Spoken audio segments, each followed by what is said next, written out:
Hey, so I understand, JRR24, I understand that Louisiana is even below, or was like yesterday, below 0 Celsius, that is. Because, my love of New Orleans, I keep track of what the weather is for some reason. I don't know why, like I'm ever going to go there again. But it was like -3 the other day. That's wild. Yeah. Um, Hi, it's me. It's a me.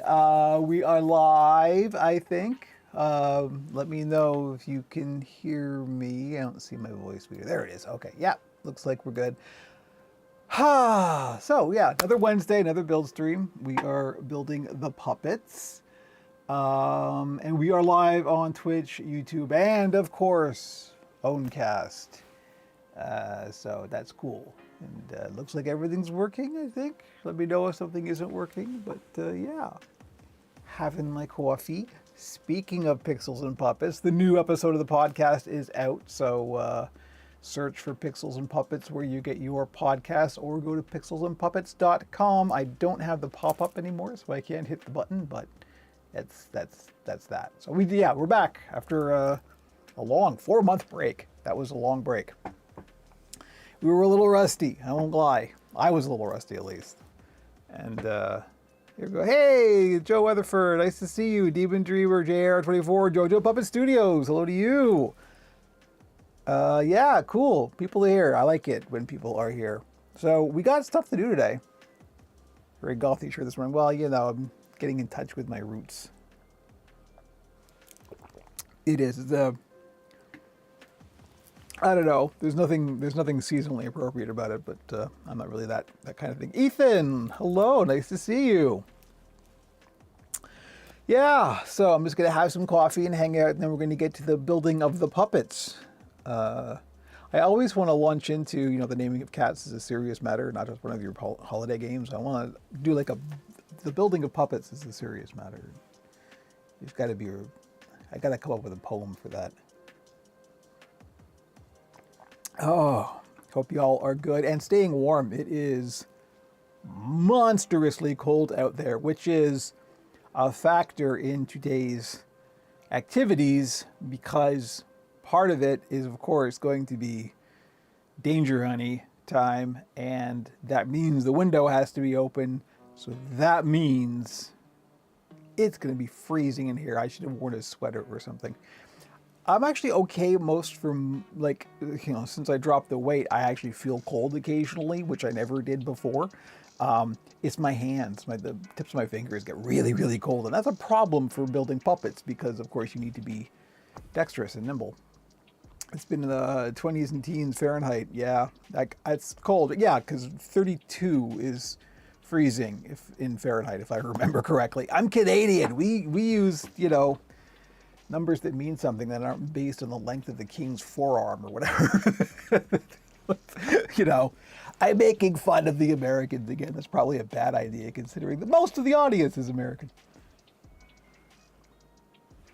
Today in Ohio, it's supposed to be a low of 2, which is yikes. Fahrenheit or Celsius? Because if that's Fahrenheit, liquid nitrogen time, That's probably a bad thing. Oh, yeah. I don't know. I'm a little hyper again.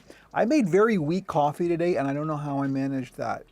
I make same amount, the same technique every day, and some days it's fine, and other days it's this. This is very weak. I don't know. Air pressure or something. Fahrenheit. Okay, that's cold. That's very cold. I have no idea what it is Fahrenheit here, but currently it is -11 Celsius. That's a lot of minuses. That's probably actually pretty close. That's a lot, yeah. So, it's cold. What's the gist? What the takeaway of that is, it's pretty freaking cold. So yeah, doing the danger honey. We're gonna have to try and do it quick, and do all the prep ahead of time. Because I ain't leaving that window open for long. I can tell you, I did a bunch of gluing yesterday, and it was not great. I had to just like leave the room and leave the window open while it vented, but just had to like, after it was done glowing, just get out and be warm for a bit. I'm not like, I actually prefer a bit of a chill in the air. I'm a cold weather person, but this was just too much. It was far too much. But I'm almost done my coffee. Das Natty, hello on Twitch. Nice to see you. I just saw a dropped frame. I hope I didn't actually drop a frame. I don't know. We'll see. Louisiana was named after King Louis, France. It's true. It's true. And I found out, because, again, my love of New Orleans, or I should say New Orleans, that Bourbon Street isn't actually named after the drink. It's named after like the Comte de Bourbon or something like that. One of the nobles who owned bits of the city, I guess. But it has nothing to do with because New Orleans is not necessarily a big producer of bourbon, so it's not actually known for the bourbon drink. It's actually like named after somebody. -3 Celsius down here in Atlanta. Yeah, that's pretty cold. I mean, for Atlanta, right? That's like, whoa. Jojo actually has a small heater in the shop, which is great for times like this, I'll bet. It's snowing in Germany. Welcome from Germany. That's awesome. Nice to see you. Yeah, we had a bit of snow. We didn't have our in Toronto, FYI, in case you're new and don't know. So, the frozen north, but it's usually, with climate change, it's actually not all that frozen anymore, even in winter. And this is a rare cold snap. But most of North America right now is like, because we're having that weird Arctic blast thing. It doesn't mean climate change isn't real. It actually means climate change is real. But anyway, we won't get into that. So we should get on with things. So what are we doing today, Kevin?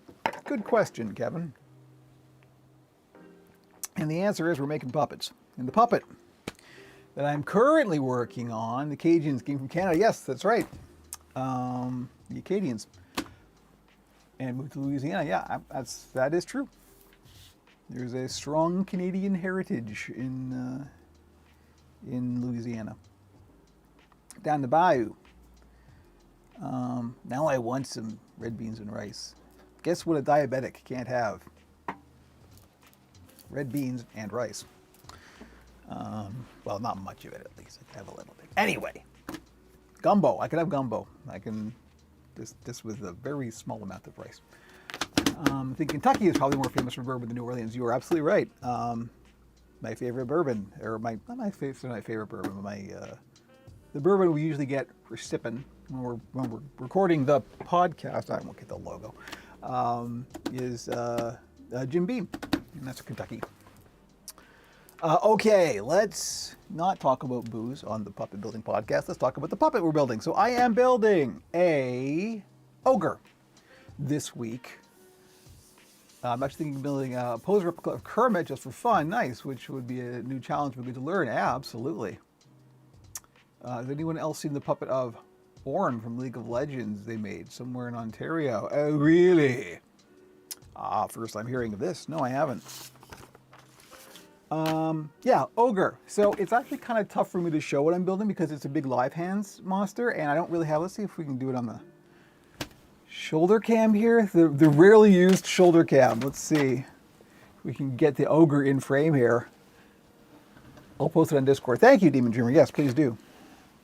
There we go. That's not too bad. So this is where we are with the ogre. I started this on Monday, so it's pretty far along. So what I'm doing now is the features, and then hopefully I'll be done.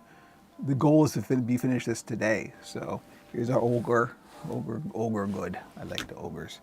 And when I saw the colors that I had, I'm like, well, this is like a very, very pale blue that kind of shimmers white. And I had this is the last of my Weird Kid blue fleece. And so I thought it's going to be a snow ogre because it's appropriate for the weather, right? So this is a frosty snow ogre. So this is what we're working on. So we've got to do a couple things. First thing, actually, let me go back to this camera just for the time being. Because I want to show you this. I made a new eye type because I've seen things like this before. I think I saw it first on Project Puppet does a course on 3D printing puppet eyes. And I saw some examples of this, so I just gave it a shot. And I like how it turned out. So this is like a single unit pair of eyes. Now I just took my usual, I did a teardrop shaped eye with a socket in the back. And I just jammed two of them together and then printed them out at the same time. Now, this turned out really cool, but the thing is, this did not start out like this. Obviously I wanted them to conform to the curve of the face, but that's, if you were to print it like that, you would need to print supports underneath it, and then it'd be a pain in the butt to clean up. And it's just, it's better to print it flat, right? So that's what I did. I printed this flat, and then I took a hairdryer and I heated up just the middle bit until it was a little bit pliable, and then I laid it over the surface of the head and just held it there until the plastic cooled and set. So we have this nice curve, and as you can see, hopefully, when you place this on the head, it actually sits nice and flush. I know it's tough to see at this camera. It's kind of a not great camera. But like, that's the goal, right? To get it to sit nice and flush onto the surface. The other cool thing about these eyes is, go to this cam, I guess, is these are my socketed eyes. So I have a threaded bolt that just screws into the back of these. And so they're removable, which is very cool and handy. So there's a couple of things that I need to do. I need to make a nose. That's probably the first thing we're going to do. And I already know what nose I want to make. And the other thing, and this is the part that's going to be me just kind of fumbling around and figuring it out, is I obviously have to make the holes for, where they're going to get mounted on the head. But how to because you want to try and get these as accurate as you can. And how to actually get them to be accurate is, I'm not sure. So we'll figure that out when we get there. But the very first thing is we're making a nose. So let me show you about the nose. We're going to talk about the nose. Let's go to the top cam, I guess. How much? Oh, the ogre is really, I didn't move the top cam. I'm sorry. Give me a sec. I got a shaky cam here. I'm sorry. Here we go. It's fine. Everything's fine. See? Look. I'm going to blame Frankie. Do you ever think about selling 3D printed eyes in your shop? So I have thought about it. The problem is, of course, I only have one printer. And so most of the time I'm using it, like the print time that I have is being used for the stuff that I'm making. And it's going to sound a bit churlish, but I kind of want to keep some stuff for me. I do a lot of work on the engineering for this stuff, and I kind of want to just keep that for me, right? Which sounds a bit greedy, and I know I don't want to get into the whole this is something I do that nobody else does. You can do this. I'm not afraid of showing this, and if you want to you can go to Tinkercad and just make stuff like this yourself. I don't care about this. It's not the idea that I'm worried about losing. It's really just the print time on the printer that I'm being used for my own stuff. So if I was to print these for sale, I would have to it would be better if I had a print farm, first of all, which I don't, obviously. And I really just kind of want to keep some of this stuff that I'm innovating, just for Operation Puppet. And I know this is a little bit greedy, but that's just, I'm sorry, I got to keep some stuff for me. I'm already giving away all my trade secrets on the stream, so, Anyway, look, noses. But I will say this, though, if you're in the Operation Puppet community and you see something that you want, just reach out to me. We can talk. I'm the same way with patterns. Yeah, well, that's the thing. I've stopped, I used to sell patterns. I had the goblin pattern that I made specifically to sell, and I stopped selling it just because the amount of support that you need to do afterwards, people don't understand what patterns are, first of all. So they think they buy this thing and this will have the full instructions, step by step of how to make this puppet. And it's that's not what patterns are. But yeah, no, I don't give out my patterns in much the same way as you rightly point out, that I'm keeping these for me as well. But again, if you're in the Operation Puppet community and you're a regular and all that stuff, we can talk. I don't want to be like, you know, greedy in that way. I just don't want it to just like get out there and, you know, and everybody's got it. All right, so this is my noses, ears, teeth, horns, etc. Well, I know the nose I want. Let's just see if I can find it in this pile of stuff here. Lots of stuff. That's a tongue. that's a Krampus tongue. Here we go. Fabric nose one. That's some horns and or teeth. Eye bags. That may even be Frankie's eye bag. Ears. Hey, look, it's Frankie's ear. There we go. You want a pattern? There's a pattern for you. There's Frankie's ear. There we go. This is the nose I want. And this is it. This is the entire pattern. So there we go. I'm showing patterns on stream. Don't say I never gave you nothing. And I'm pretty sure I actually made this nose pattern on stream sometime like a year or two ago. I have a memory of doing this on stream. So thank you, Demon Dreamer. Yeah, it's around. I'm surprised I haven't seen it, like, somebody hasn't just put it up on a public site somewhere for people to download, like that pattern from Puppet Kitchen that like everybody downloads when they start because it's just on Google image search. Which I'm sure they're not crazy about. Okay, so anyway, this is the nose that we're gonna make. Now, I'm not entirely sure I want to use this nose for this puppet, but I'm gonna make one anyway, just because it's, you know, it's good to have a spare nose, as everybody knows. I don't know.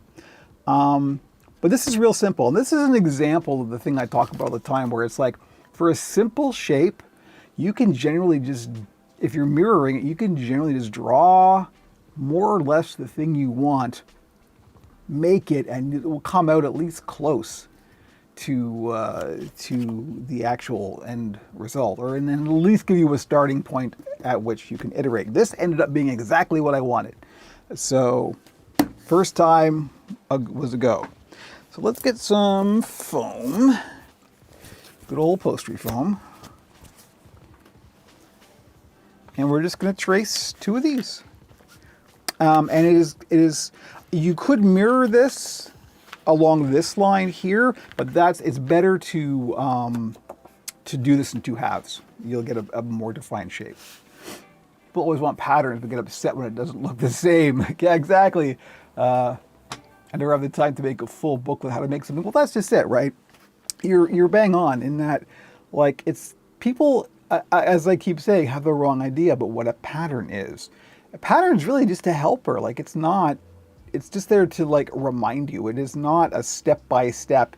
It's not a CAD like design, right? You're not going to get, even if you use the same pattern for multiple different puppets, you're going to get different results because you're working in soft materials, and those materials shift and change. And like, I got stuff floating in the air. So yeah, even you need the experience of building, and that experience could come from anything. It doesn't even have to come from a pattern at all. Just you grab some foam and start gluing pieces together and see how it behaves. Like, that's the most important thing. Patterns ultimately are not important, and new builders never understand that. Your ogre have a wart on his nose. Possibly. Maybe not this one. That's a good idea, though. I like it. But this one, since it's going to be a snow ogre, I'm thinking more like I want to do like a big bulbous nose in pink, because, you know, at least in my case, if I go outside, my nose turns pink. So we'll see. We'll see. But I like the wart idea. The wart is good. And I think maybe on a different nose. On the long, I have a long sort of sausagey nose. That would look good with a wart. But yeah, for this, it's real simple. We just trace two of these. And as you can see, this pattern is nothing special. It's literally just a circle, trace with a compass, and then a line, and then I joined up the sides, and that's it. That's the entirety of it.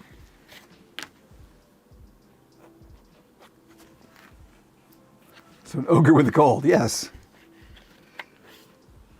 I participated in a virtual workshop a couple of years ago, and everyone was using the same pattern. Each puppet looked radically different. Exactly.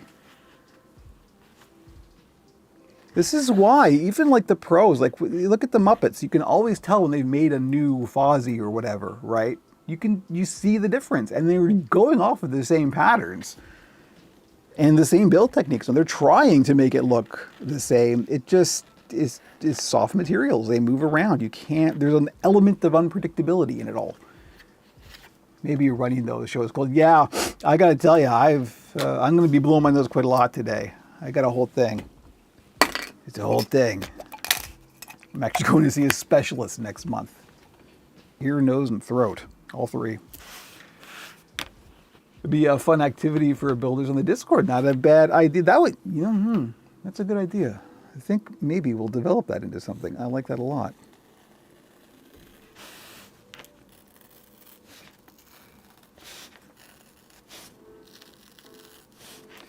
All right, so I'm trying to be as accurate as I can, because that is kind of important in this case. We're just going to cut these out. Like so.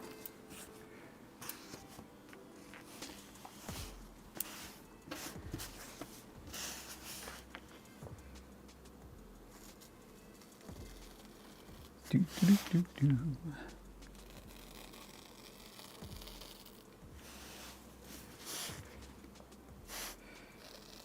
And like I keep saying, when you're cutting with a razor blade, try and keep the blade perpendicular, straight up and down, a 90-degree angle to the cut, so you get nice flush edges. That way when you glue it together, you won't have weird angles and stuff.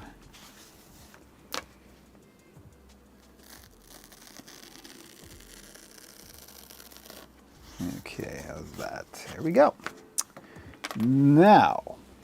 Now we get really interesting, because since next month is big for me, I'll be joining the 40 Club. Hey, I vaguely remember that. I'm 55. Don't tell anybody. 40 was a good year, I gotta say. From what little I remember, 40 was a good year. Okay, so there's our basic foam. Now we're going to make fleece as well. We're going to cover this in fleece, and we are going to pattern it. You can also drape it, but I do pattern that. Now, let me see what I've got here in this scrap bin. I'm going to be off camera for a second, forgive me. But we said pink, so let's see what I've got pink-wise. Hopefully I've got some of the nice weird kid. Oh, I do. Oh, here we go. This will be good. This is a nice weird kid fleece.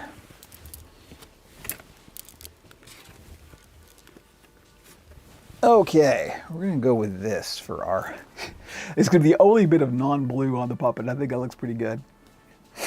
Experience is huge in puppet building. Maybe sort of small character for the members of the Discord. Yeah, absolutely.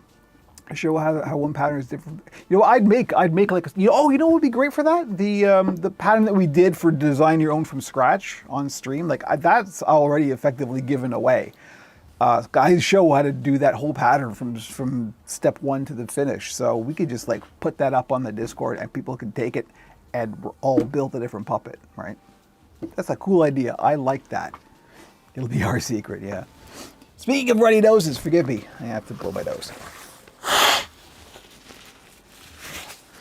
That's going to happen a lot, unfortunately, until I get to this specialist and we find out what the heck is going on. But anyway, Kevin's not going to talk about medical stuff.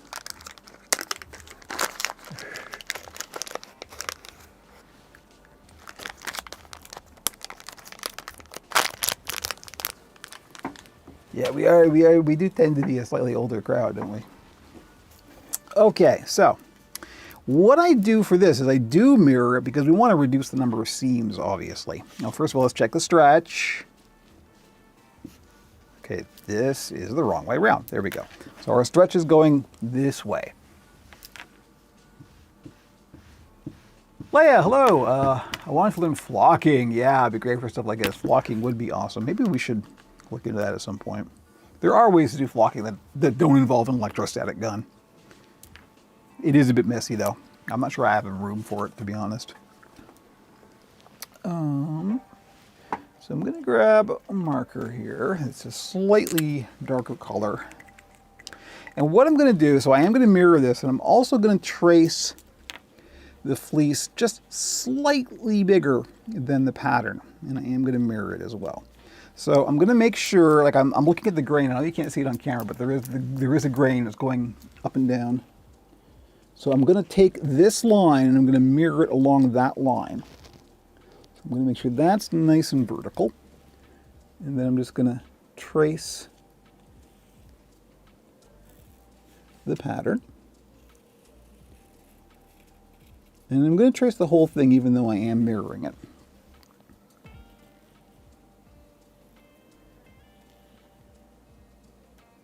And then when I cut it out, I'm just going to cut it slightly larger than I need it. And that should compensate for the difference between the foam and the fleece. So all I'm going to do is go in here and just kind of line it up. Right, so we've got it mirrored like a heart shape, or something else that we won't talk about, but it's a family-friendly stream, folks.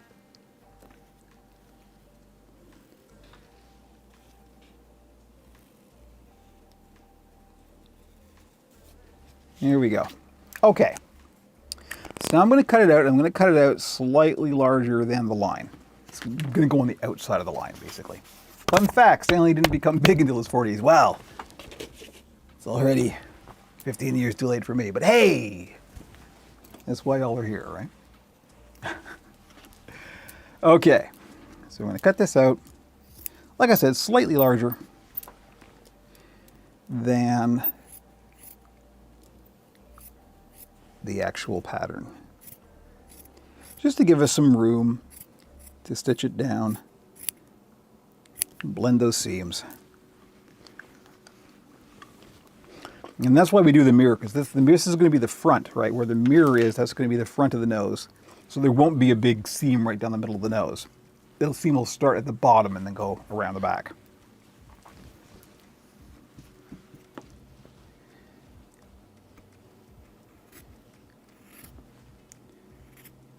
And unfortunately, the next thing is the danger, honey, which means the window has to get opened, which means Kevin freezes.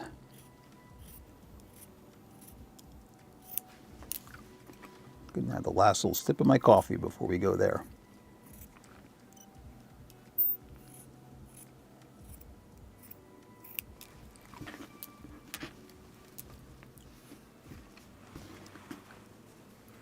Okay.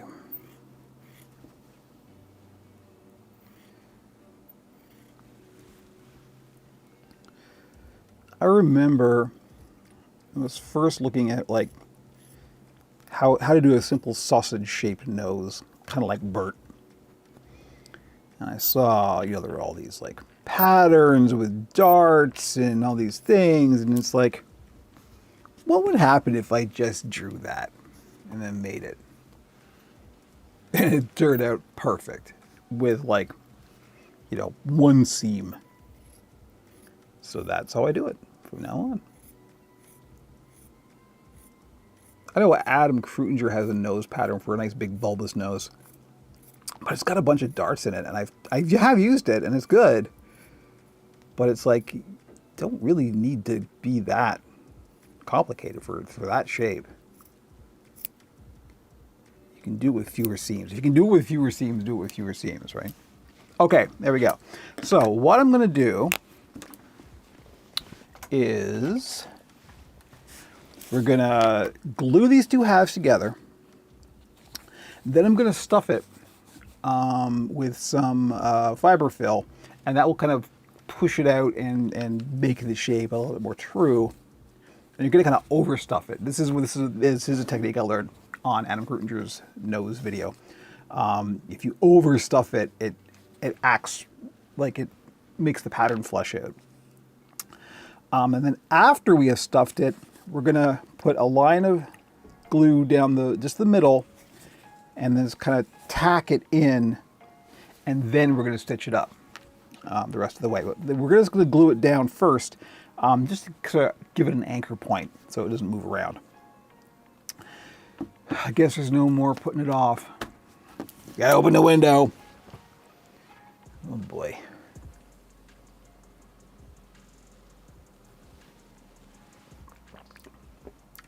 I came across a puppet maker at Etsy who only makes one puppet they call Hairy Balls. Okay. Yep. That's a great joke for about a minute.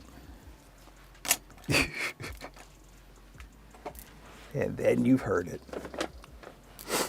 Oh, excuse me, I have to blow my nose again. I need to do this before I put the mask on.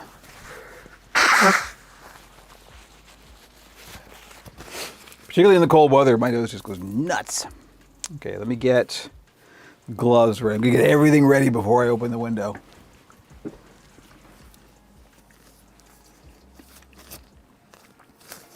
This should be the only thing that we need to... Oh no, we do have to open the window when I get the holes marked for mounting the eyes. We're going to have to burn the holes.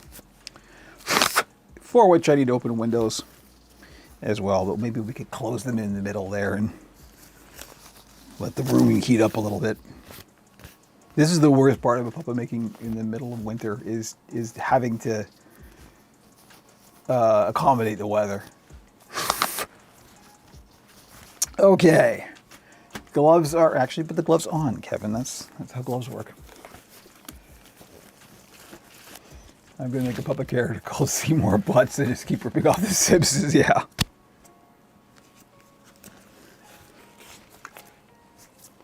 All right. Gloves are on. Did I put these on backwards? No. Okay.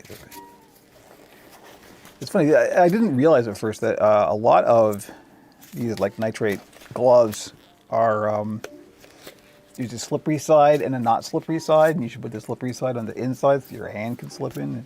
I didn't realize that at first.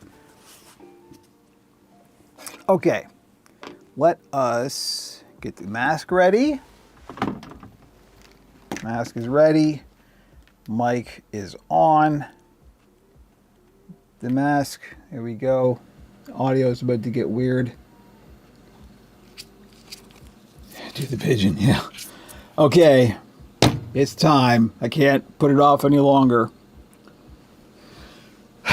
Opening the window. Here we go.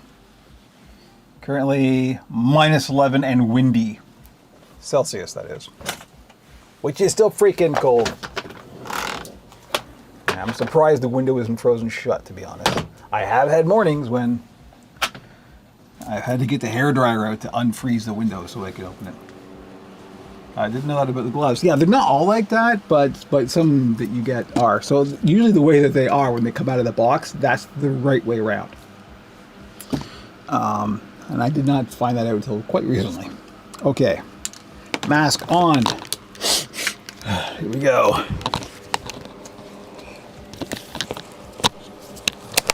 You know what I didn't do? I didn't get the Danger Honey out and open it.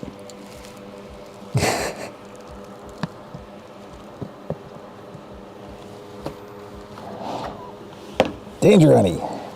And yep, gotta hit it with a hairdryer.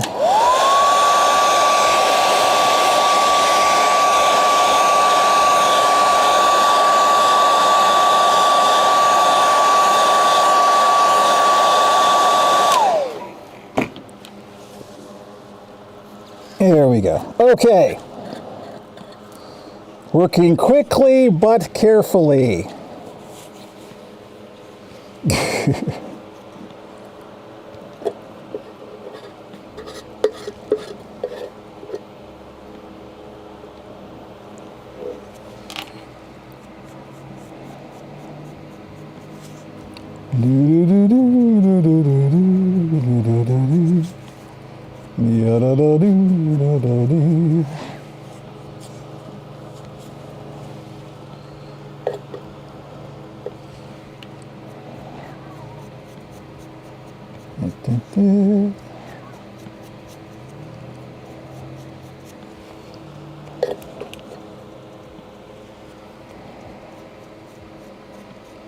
Very light, even coat.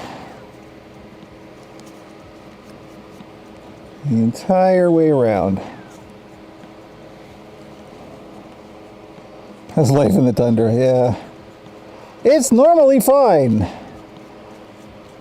I can't, like, we rarely get snow anymore. This is the thing people don't understand about how global warming has affected Canada. At least this far south. I mean, Toronto's quite far south in terms of Canada. So we rarely get snow even.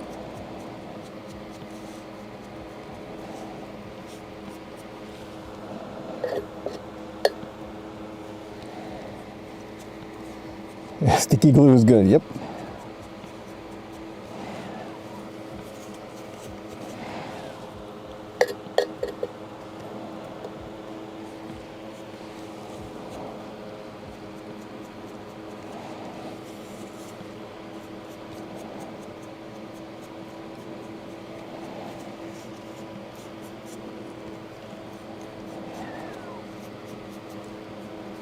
All right, I think we are ready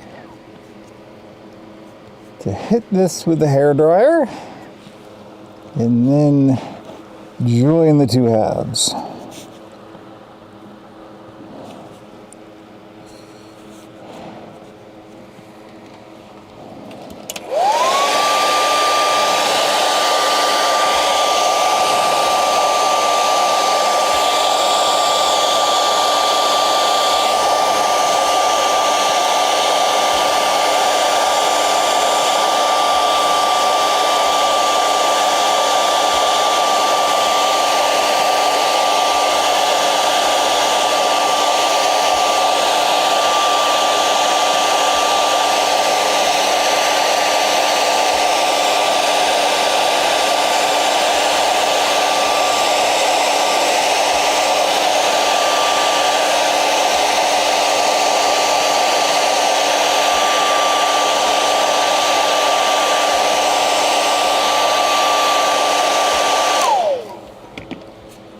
All right, here we go. Now, okay, so making sure we put the pen marks on the inside, as always. I'm going to start at the top so we can get them nice and aligned. I'm going to make these as even as we can.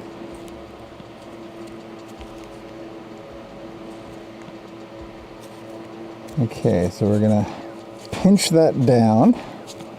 Lock it in place. Now is when it gets a little tricky. You start going around the curve, it starts wanting to pull apart, so you kind of have to get it together and then pinch it, get it together and then pinch it.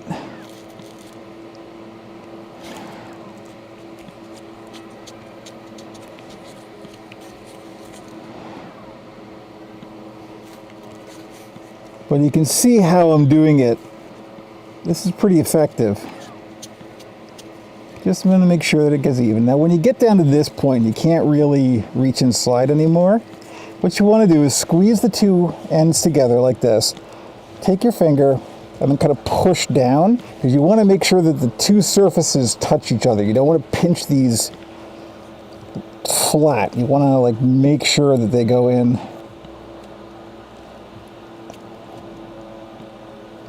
Get as much of the surface area touching as you can.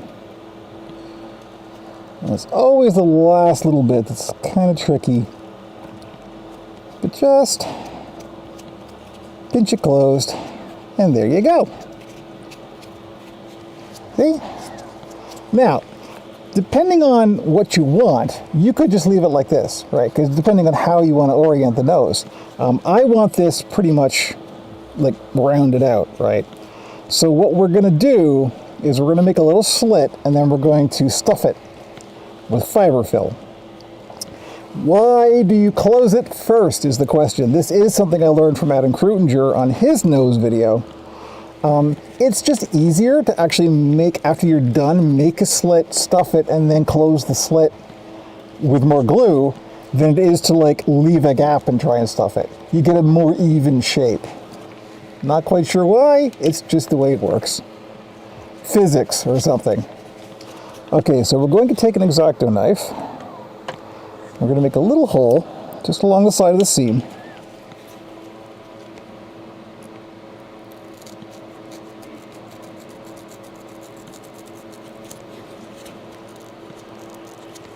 into this. This is where we're going to stuff our fiber fill, aka stuffed animal stuffing. The stuff you shove inside a teddy bear. Got a bag of it right here.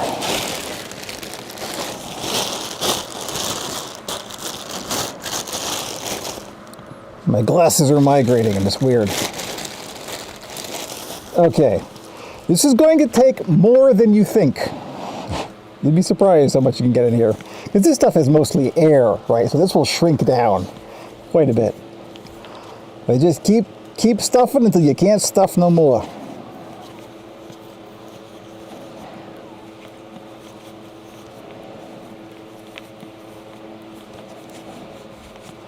Get it in all the nooks and crannies. The nooks and the crannies, both of them.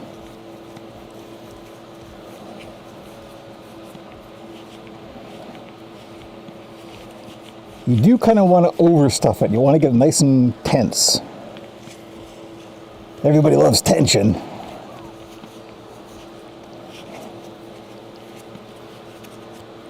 All right, that's pretty much it. That's good. And now we're going to close up that seam.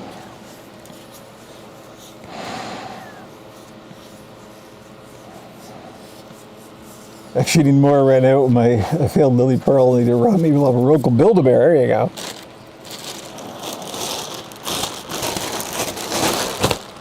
Okay. So now we close.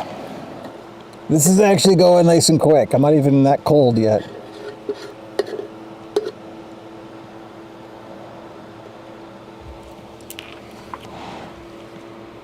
You just very lightly put some along that seam.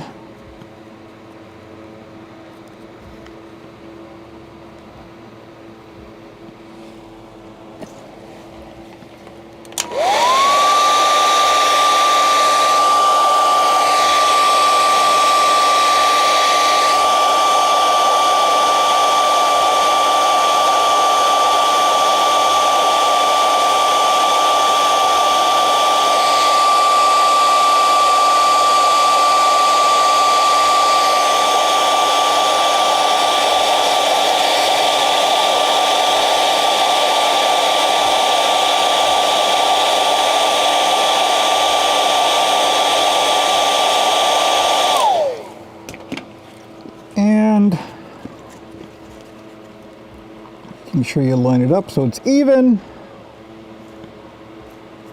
We close. Here we go. And here we are. Nice spongy bulbous nose. Goodwill might be a good place to get clothes for puppets. Yes, absolutely. Never be afraid to thrift. Okay, so the last thing we're going to do with the glue is I'm going to put a little bit in the middle here, and we're going to glue this down like that, just so it has a place to sit and won't move. And then we're going to wrap this around and ladder stitch it up. Very simple. I'm happy that we in Louisiana didn't get an ice storm, I'll bet.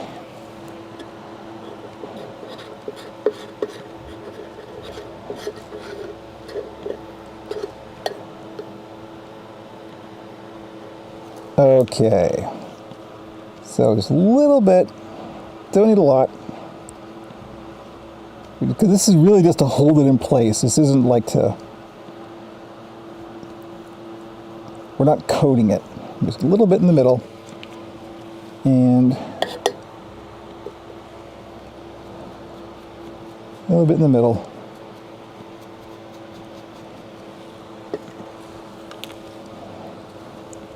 Make sure that that's closed well. Yeah, this means we'll be able to close the window soon.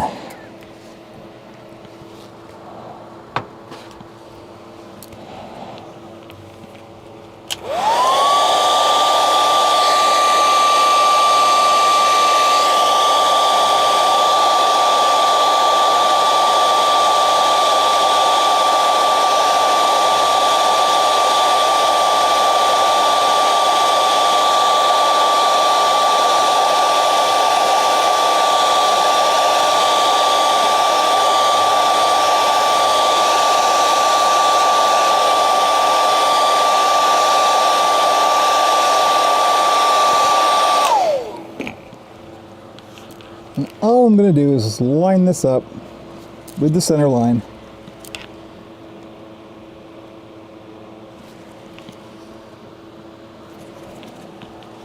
Press it down real good. And now we got this whole deal.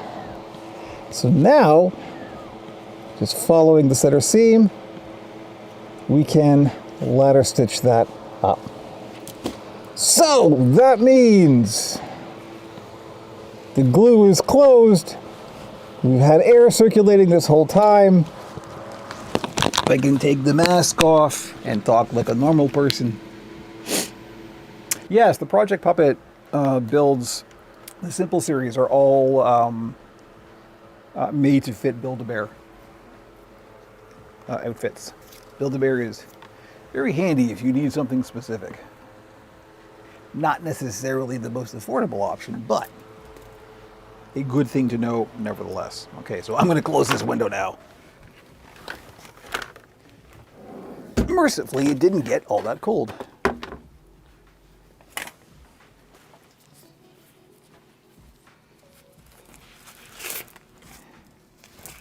Okay. So, excuse me while I blow my nose again. I apologize. Like I said, I am actually going to go see a specialist for what's going on with my head holes. Because I tell you, it's something. Okay. Well, now we get to the exciting part. Hand sewing. I may go grab some more coffee for this because I think I need some. Let's see, how's this for a thread color match? Not bad.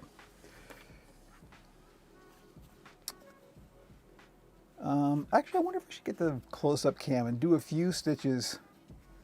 You know what, let's do that, because I rarely have the kind of ability to demonstrate stitching very closely. Maybe we could work that out. Let me see. Let me get the close-up cam here. I'm gonna have to. I don't have a preview window, so I'm just gonna have to do this shaky cam style. I apologize for that. But let's see. Yeah, we can be able to work something out. So I'm gonna start. So this is obviously the front, and I'm gonna start the stitch at the front because the closing, the final stitch for a ladder stitch, for me at least, I don't know how to finish it completely visibly. So you always see the last stitch. So I always try and put that in a place that you don't necessarily see. So I'm going to try and start here, go all the way around, and then have the closing stitch kind of be at the top at the back. We'll see how that works. So let me grab a needle here. I think I'll use a curved needle for this. I do like ladder stitching with a curved upholstery needle. This thing's been around the bend, literally. Ha! Hey, there's a joke a few times, but it still works. So we're just going to grab some thread. You don't want too much because the longer the thread, the easier it is to tangle. We'll avoid that. Watch me get it really tangled on stream. That's probably going to happen. Guaranteed. Guaranteed. We're just place your bets. They're going to get a nice tangled thread. Whatever the most embarrassing thing to happen, that's definitely what will happen.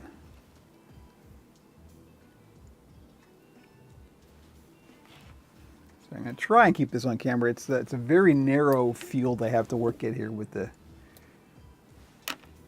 close-up cam. So I'm trying to keep this on camera, but it's not easy.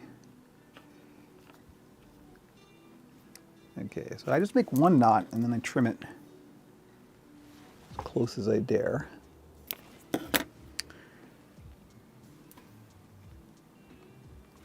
Curved needles are a treat to work with. I'm gonna do a small reel on why to use curved needles. Yeah, totally. So the way I start a ladder stitch is I go in on one side, I pull it through, and then I loop it.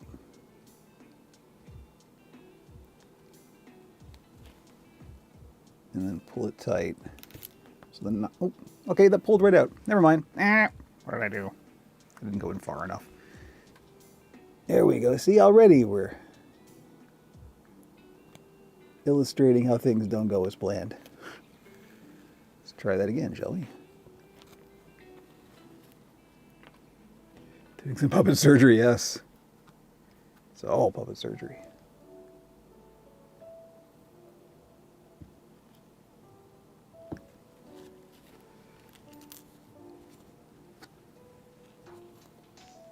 Wow, this is going poorly. This thread is just determined to tangle.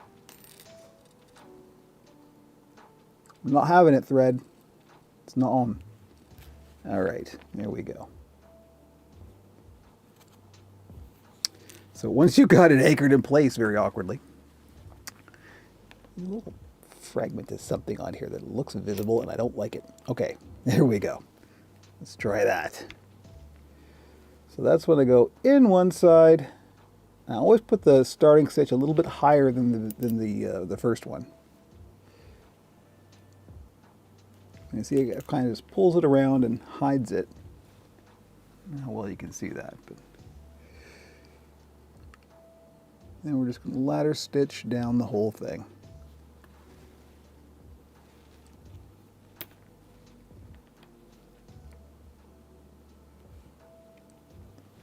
I can't imagine this is terribly instructive. Doing my best with what I got. I know it's hard to see because the thread is the same color as the fabric. That's why when people demonstrate stuff like this, they use a different colored thread and fabric. But I'm making a finished thing here, so can't really do that.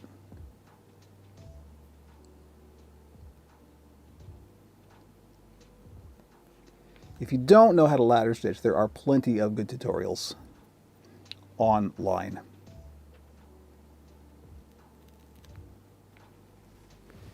But that's what this is. This is just a ladder stitch. And then when you get a few, you can just pull it closed. And that's that. And then when you're done, you can just pick the seams. So that's all I'm going to do for the close-up cam. I know it hopefully was a little bit helpful. I'm not sure how helpful, but we'll see. But I need to be able to like focus on this and get it nice and close. So we're just going to switch to this cam and we're going to chat while I hand sew.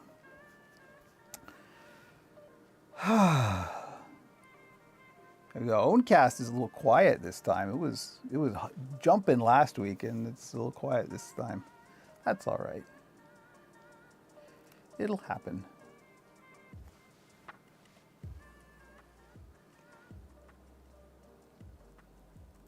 So after this, I think we will try and tackle the eye mounting issue. There's a few unknowns there. The point is to make it seamless. It is true.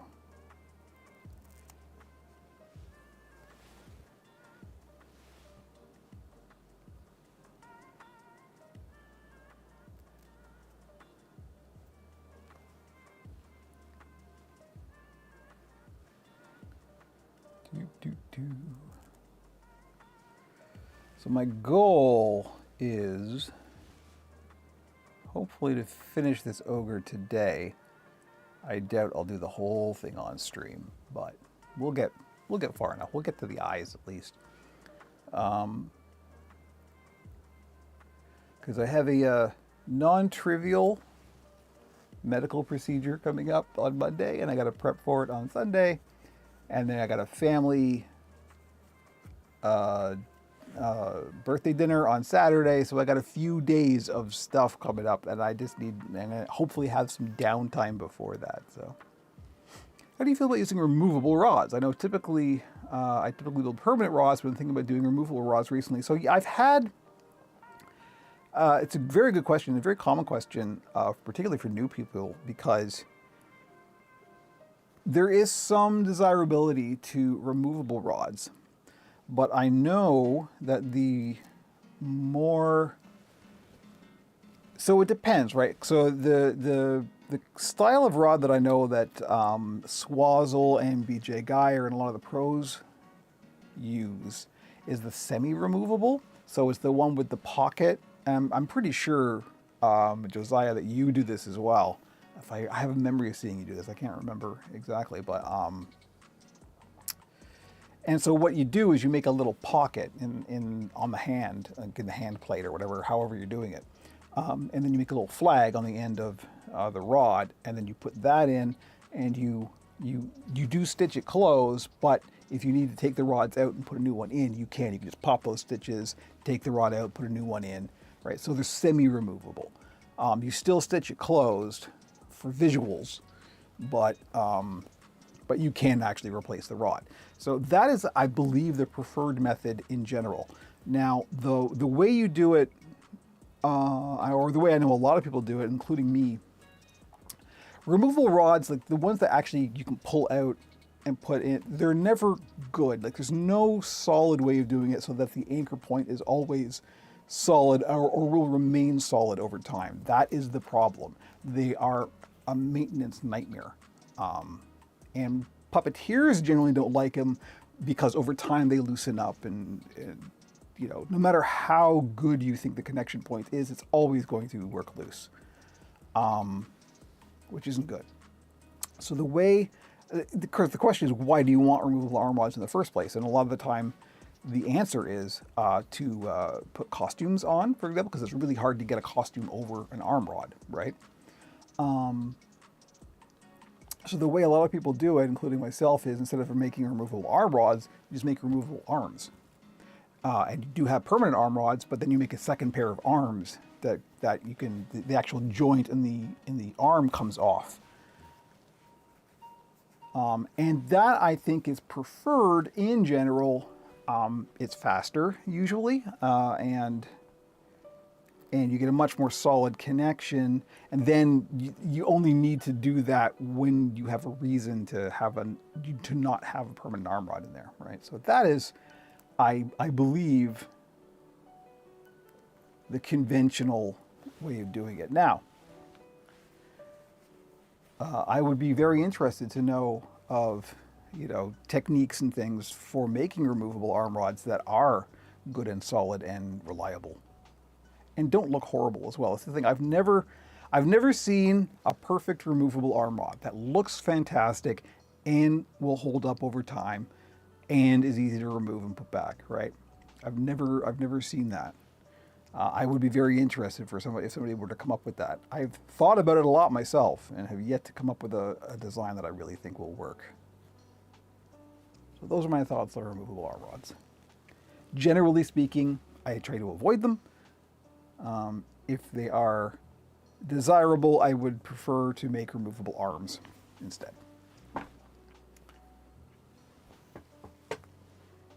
I think the removable arms is such a great technique. I know the real ammo also uses removable arms rather than the rods itself. Yeah, exactly. Because you never want the connection between the rod and the arm. You always want this, right? You always want to be able to do this. And if that pivot point gets loose for any reason, you're going to have a problem doing that. So it's generally to be avoided.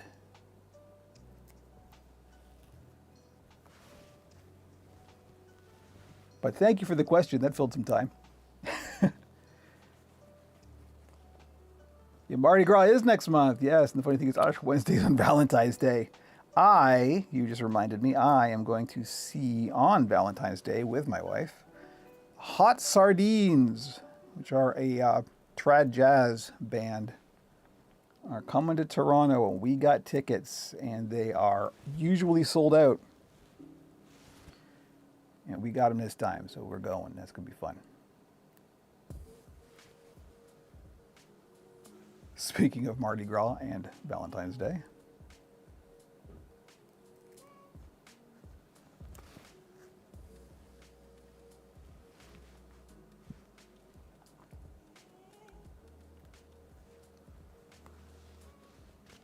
Yeah, if you don't know the Hot Sardines, look them up. They're a lot of fun.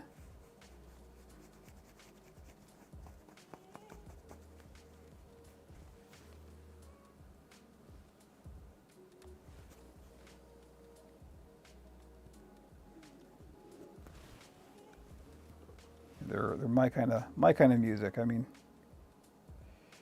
I didn't make Jelly Roll accidentally. I mean, my musical taste and Jelly Roll's musical taste pretty much align.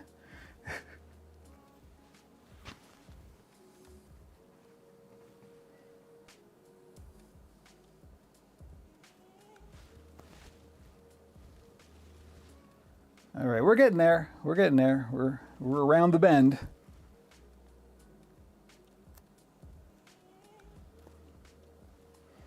Here's another question. What do you think builders overbuild most of the time from what you've seen? Overbuild.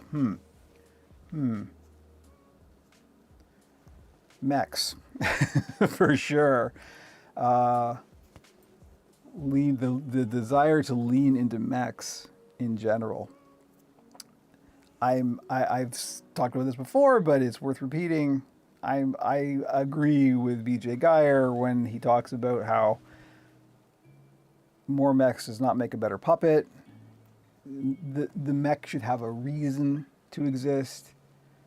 But yeah, people get really, really over the top with their mechs. And the problem, of course, is the more complex a puppet is, the more things will break. And I say will break because they will, right? And this is something I really have to be conscious of based on my business, because I'm selling to people who aren't professional puppet builders or puppet performers, right? I'm selling to people who are new, who are just getting into it, who are just regular consumers who may not understand that like stuff can break, right? So I need to make my builds as bulletproof as possible. And so doing things like complicated mechs is a bad idea, because when they inevitably break, you're just going to make an angry person, right? That's not a good idea. Hey, dear Commander. Yes, on Owncast. Hello, welcome. Yep, back doing it again. Building the nose, making a nose. The nose. But yeah, in terms of overbuilding, I believe that that's probably the first thing that comes to mind. And it really depends on what the use case is, right? Like,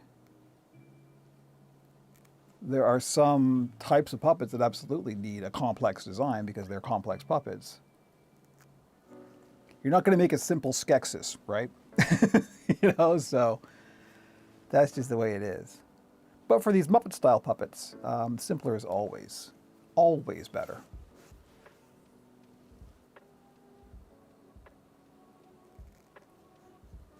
But it is absolutely a very good point that, like, and I do this as well. You start getting in your own head about stuff and having all these like amazing plans for these really wild things, and you inevitably end up going back to the simple way because it's always the more reliable and the better way of doing it. So I recently saw a Lego production that Jim Krupa worked on, and I gotta say, his work is just, his work is astonishing. He built tons of mechs, but he did say that they needed tons of work behind the scenes. That's exactly it, right? That's the point.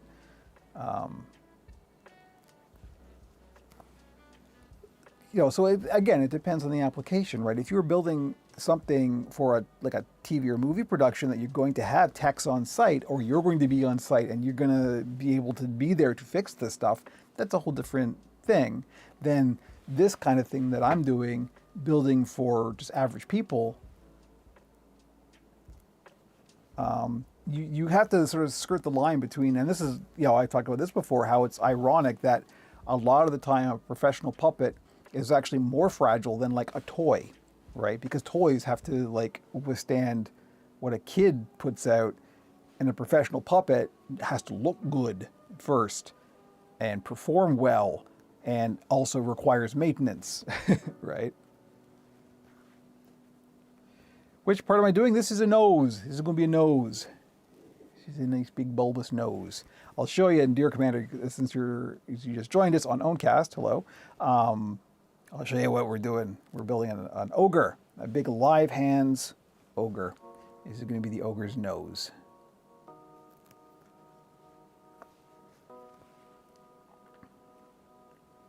Hey!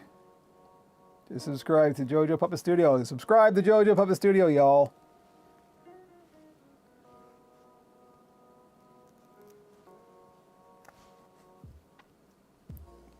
brothers in puppet building.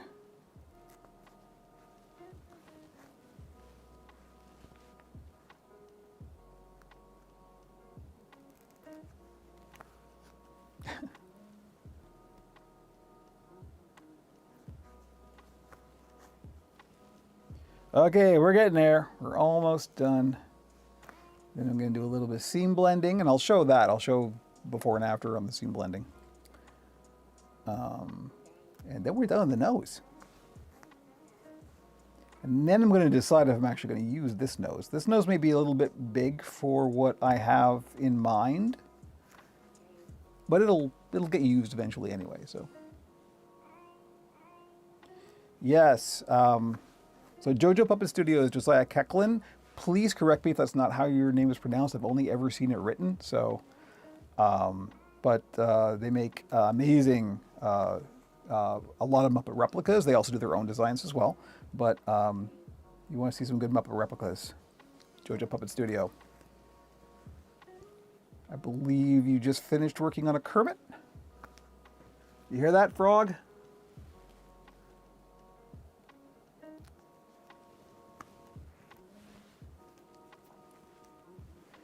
That's so nice.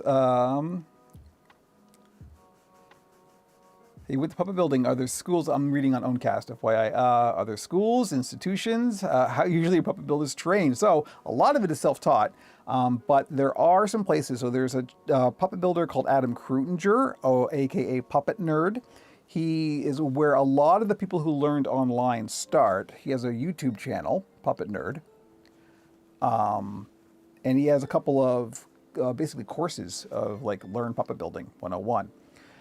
The other place that I primarily learned is from a series of courses on the Stan Winston School of Character Arts from the noted professional puppet builder BJ Geyer.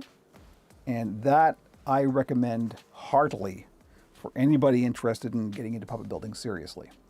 So those are the two places that I got, like, you might say formal training, as it were. But a lot of it is just self-taught, learning stuff.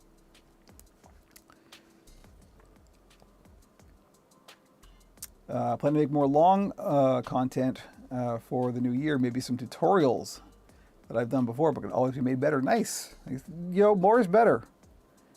Rising tide lifts all boats, etc.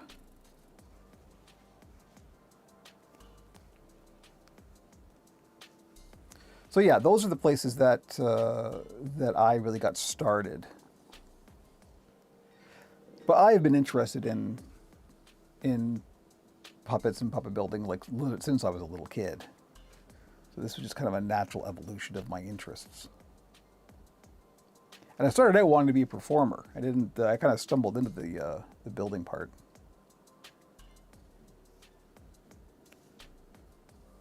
I think that's probably true of a lot of people. Okay, we're coming to the end here. Almost there. I just want to sort of back off, put the finished stitch down a little bit so you don't necessarily see it. Although you're probably going to see a little bit, but we'll try and hide it as best we can.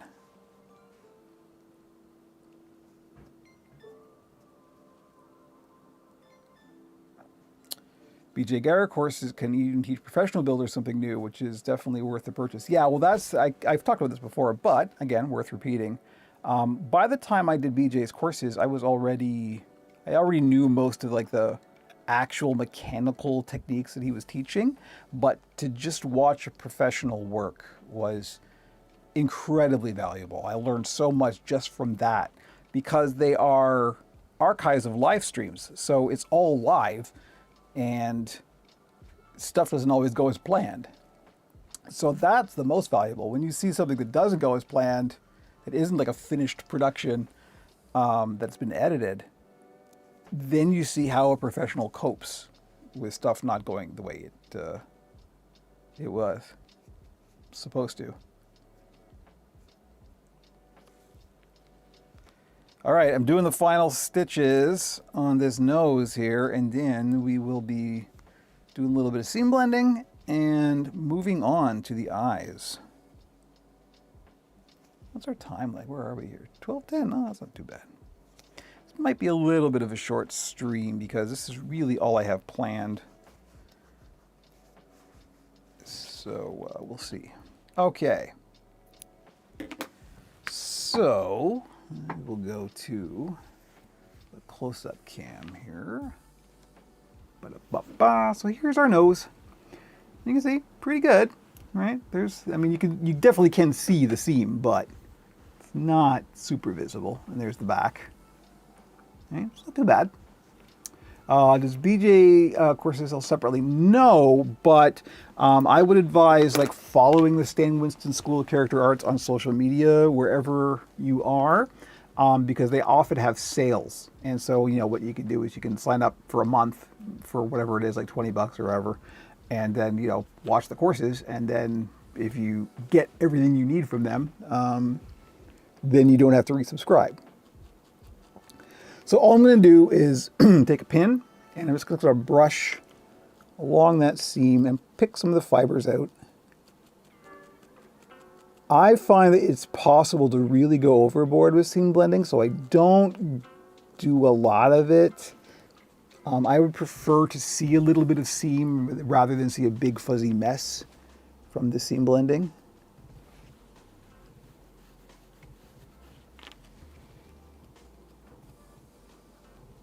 But that's just my preference. And some people have a more of an aptitude for this. So, you know, go nuts. Do whatever kind of seam blending works for you. But I'm not going to worry about around the back, obviously, because this part is going to be flush against the face, so we don't really need to worry about that. It's just around the bottom. I don't necessarily want to see too much seam.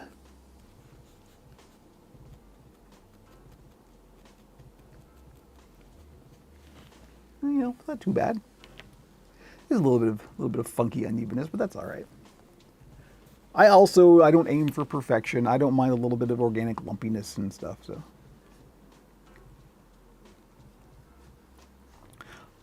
also with time, most seam blends themselves. Exactly. Yeah, because I mean, what's happening when you've got a seam, of course, is that the fibers are all kind of stuck down into the seam. Over time, a lot of the time, that will just kind of naturally work. The fabric will relax and it will sort of work itself out, and you won't see that seam over time. Particularly if you've hand stitched it. If you've machine stitched it, machine stitches are not impossible to seam blend, but they're very difficult, and you can never really get them fully blended. But there we go. There's our nose. That's not too bad, right? If you didn't know there was a seam, particularly because that's pretty much the angle you're always going to see it at. There we go. So there's the nose. It's a pretty good nose. You think? New Halloween costume. Okay, so we can show actually the rest of the puppet now to Owncast. Now that we've got some folks in Owncast, let's go to the shoulder cam. Here we go. So this is our big snow ogre. Big live hands. And so this is, that's pretty good. That's all right. Yeah, I think we'll probably go with this. That's a good nose. So we got a couple of decisions to make. And by we, I mean me. It's going to be hard to show on camera. That's tricky. Curious Mondo has 2 courses with Barry Gordonmore that were very good. I have never even heard of either of those things. I'll be interested to check that out. It's always worth, even if you're an experienced builder, always look at what's out there, because there's always something to learn that you don't know already. Never think you're done learning. You are never done learning. Okay, so here's, let's see. I'm actually looking at this on camera, which is not a bad thing. I always make sure I look at my builds on camera.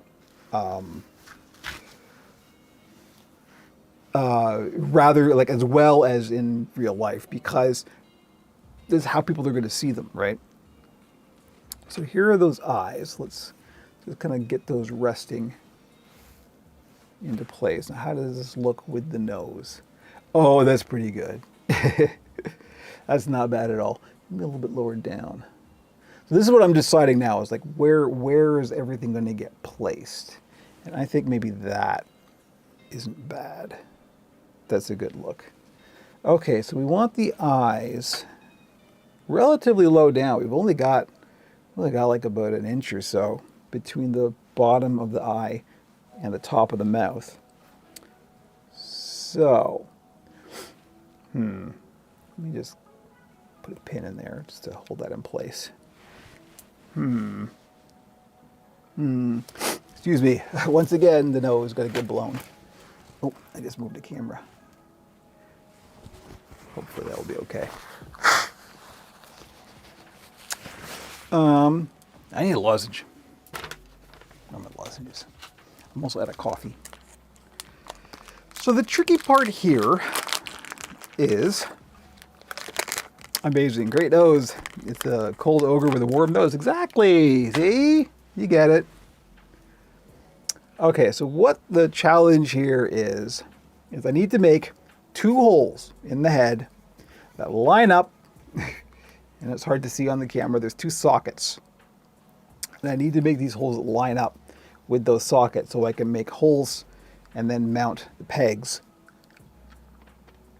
onto them. I could just eyeball it. Ha, it's a joke. How do you make the decision to make the mouth pink or black? So I prefer black in general. The other way, of course, a lot of people will do like a red or pink interior. I usually just base it on how much fabric I've got and also what the contrasting color is. So something like if this was, say, pink, it wouldn't look good with a pink or red mouth because it would just kind of blend all into the same color. But something like Kermit, for example, Kermit has a red interior mouth. It contrasts with the green. So you kind of just base it on what the overall color is and then see what contrasts the best. That's usually what I do. But I, in general, prefer black overall. There's something that's nice and stark about it, right? Okay, how am I going to do this? Well, okay, here's a thought. I'm going to just kind of look.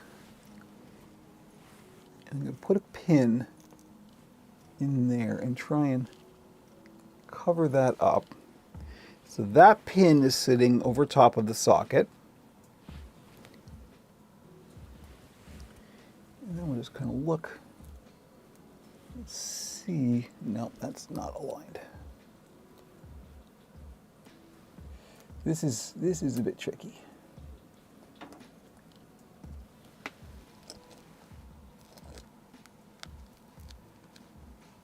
No, that's not a good way of doing it.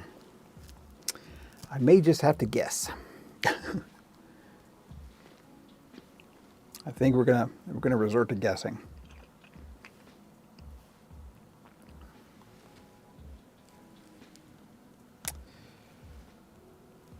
Thankfully, we do have some wiggle room. I just don't want to mess this up right out of the gate. There is another way. You see, this may be a huge mistake, but let me see. Somewhere, forgive me for being off camera, I actually have another one of those eye rigs that I printed as like a test to make sure that it would work. And of course, I lost it. Where the heck did I put it?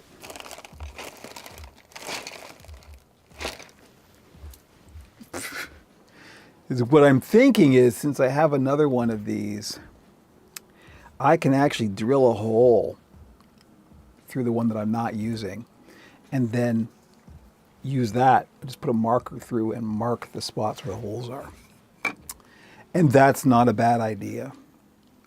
Unfortunately, I lost it. Where did I put this thing? Oh, it's right in front of me. Okay, never mind. We got it. So this isn't going to be, because this curve is slightly different, it's not going to be 100% accurate, but it'll be pretty accurate, right? So I've got another one of these. There we go. So I think what I'm going to do, I'm going to drill a hole in, there we go. I'm going to drill a hole in each of these sockets and use this as a template to mark where the holes are. This is just an experiment. Actually, we should keep it on the shoulder cam, but I got to get the a little drill press out, which is my little Dremel situation here. Ugh, haven't got this out in a while. All right, so gonna have to lower this down.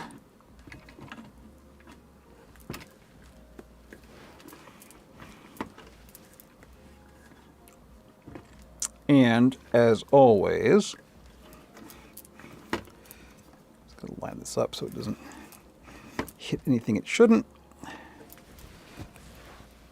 I'm using power tools, safety first, safety glasses.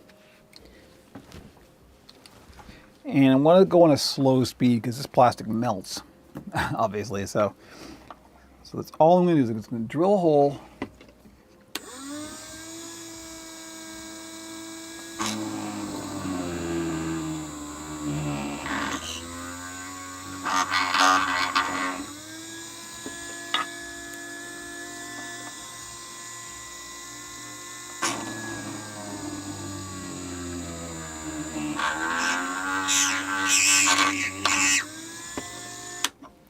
Okay, there we go. We got a hole in both. So that should be a good way of at least getting to the ballpark where we want the pegs to go. You gotta behave yourself. All right. This better work. All right, so now what I'm thinking is we'll just mount this and then we'll either, find a way of marking.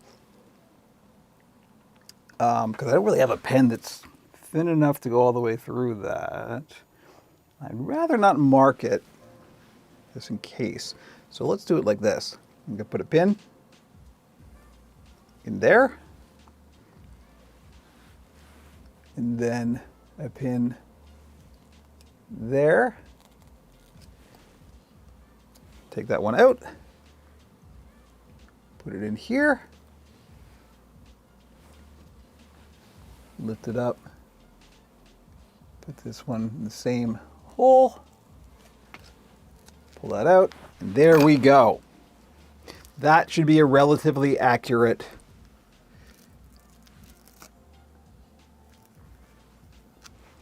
where we want to make our holes. Maybe even as far as I, baby. Let's just see how well that lines up.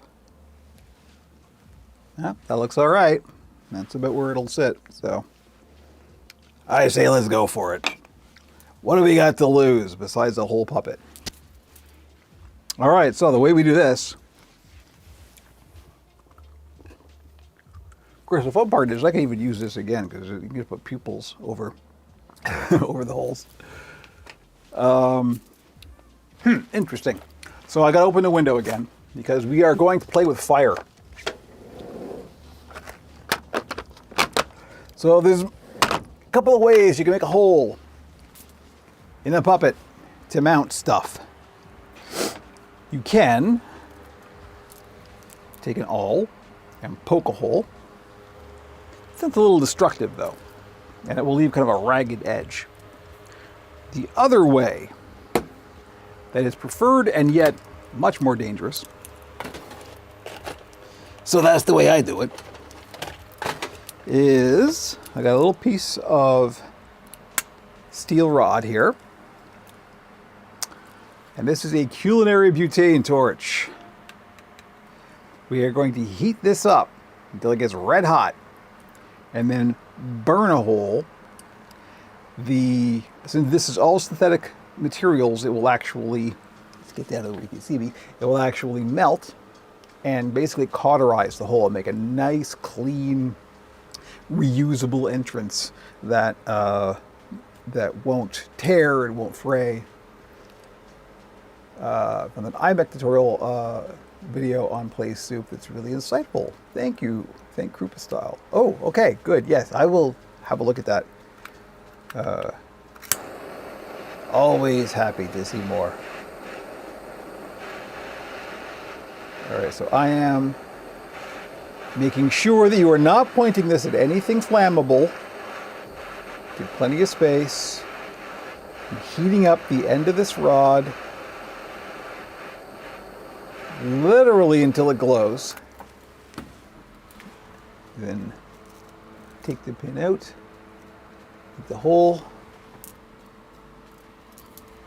heat it up again. Oh, it smells great.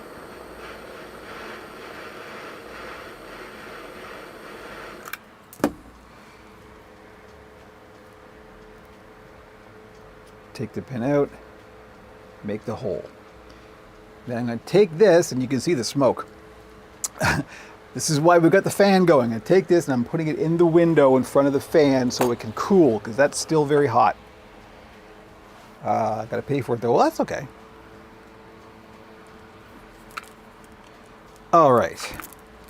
So hopefully that will do it. Now these might be a little small actually, because these are the pegs that are going on the inside.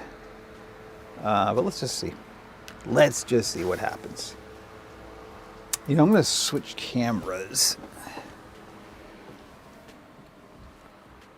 to here. Here we go. So there we go. You can see. Yeah. It's quite an ordeal. You got to be really careful because you can make very bad things happen. So what I'm going to do is I'm going to get in here and fish around till I can pop that peg out through the hole like that. And you know what? I think before we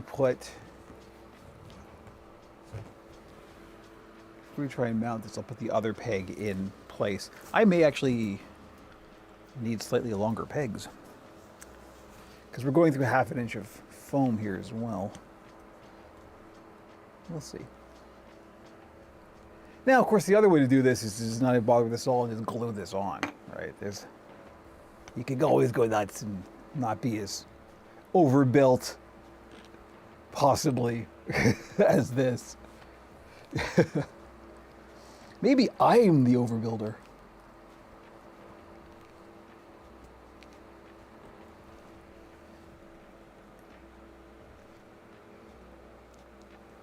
Just trying to line this up. It's not always intuitive. Getting there. Come on. Get through there. You can do it. I believe in you. Okay, here we go. So of course the goal is to have this sitting flush against the surface, and going through the 1/2 inch of foam means that it'll probably happen. So, this is always a bit nerve-wracking and fiddly. So I don't know if we're going to be able to do this on camera or not. Let's see.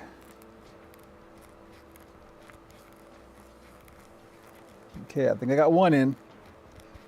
I'm not going to tighten it all the way, so we have a little bit of wiggle room here. There's really nothing to show on camera for this. I'm just fishing around in there trying to line everything up. It's not elegant or intuitive. It's just fumbling around until it works. I heard that pop. Yeah, it was right up against the mic here, so. Oh. This may need some help. I need some help. Help. Oh, I think I got it. It's tricky, but you can get there. So this is not something, although these are removable, you wouldn't want to do it very often. Okay, here we go. We're just tightening those down.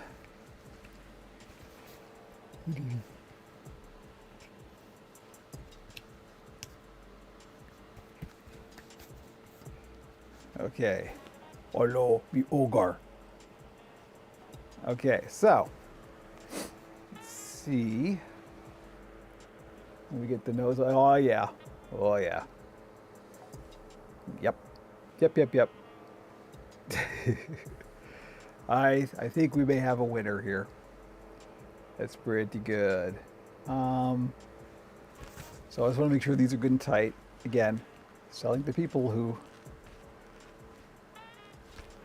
may not be experienced, so I don't want anything to come apart on them. So I'm going to tighten these. Make sure they're good and solid. There we go. Not bad. Not bad. Okay. So, gosh, what time is it? 12:31. That's not too bad, actually. Maybe we'll call it there. The other thing is, I still haven't decided what I want to do for hair. There's going to be, oh, don't worry. The pupils are usually the last thing I do, because that's really where it comes to life, and they take a little while to get lined up. So the nose I'm just going to attach with glue. So there's nothing spectacularly revolutionary about that. I'll just put some glue, stick it on. I'm going to use hot glue for this, just because it's quick.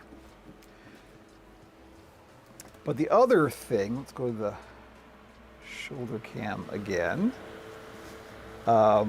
We could, here, let me, just so you can see what I've got in mind for the finished product, let me grab a couple of temporary pupils here.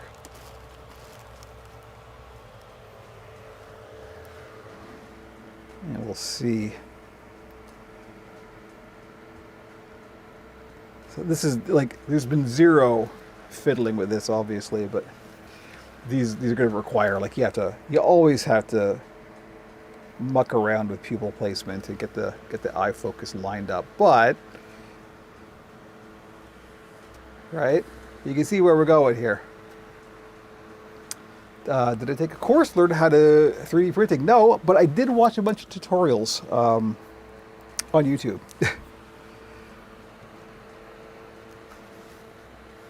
And yeah, that was really helpful.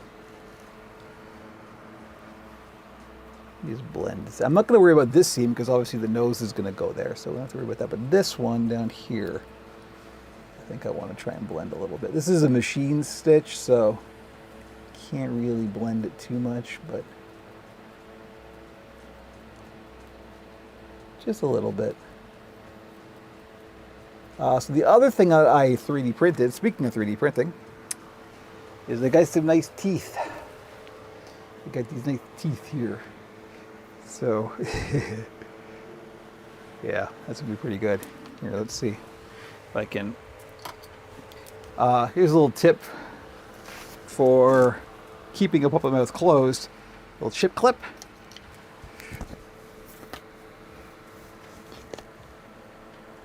Because not only for doing like photography and stuff, if you want to keep a puppet mouth closed when you're mounting stuff externally, it's good to have the mouth closed just so you can see how it's going to sit. Oh, of course, this one isn't cooperating. There we go.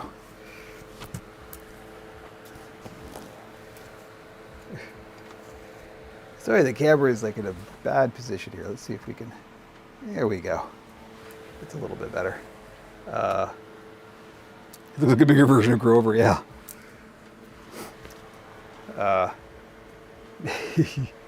Yeah, that's pretty good.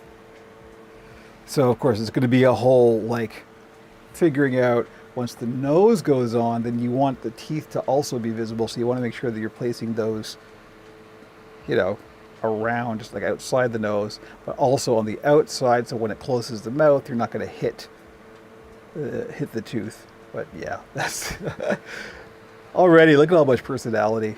That's pretty good. Yeah. Okay. We good.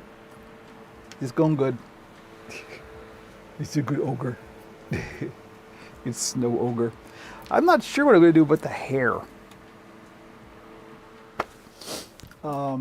I like, for the ogres in general, I like doing like a top knot kind of a thing. But I don't know that I have any colors that are appropriate. I certainly don't have any white. feathers. Closest I have to white, I think, are these. These are kind of pink, and I don't think they would look good. So I don't know. I gotta fish around in my supplies and see what I've got. But yeah, there's our ogre. Oh, now it's hard to get the chip clip off. There we go. Oh, I'm an ogre, yeah. So here we go. We can do a little proto-ogre demonstration. Hello, everybody. Oh, I ogre. How will you attach the teeth? I'll probably do that with hot glue as well. I do a lot of the features. I'll do with hot glue just because you have to be careful. I love how this. You have to be careful because you can really mess things up with hot glue. So use it sparingly and try to be neat with it. But yeah, I'll probably just stick them on with hot glue. Wow, you can't even see it. His hands are so big. Oh. But yeah, it's not bad. It's a good ogre. Oh no. So you know what? It's 12:36. That's pretty much as far as I could go for now. I think I am going to end the stream here. So I can go have some lunch, and then after lunch I'm going to finish the ogre. So stay tuned to the socials, because the goal is to finish this ogre today. So there should be photos of the finished ogre going up on the socials. Instagram, Facebook, the Discord, all the places Operation Puppet is, Mastodon, of course. So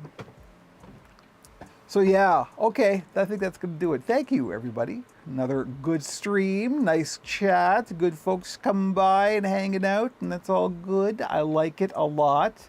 So yeah, that's pretty much it. That's going to be the build for this week, and then I got stuff.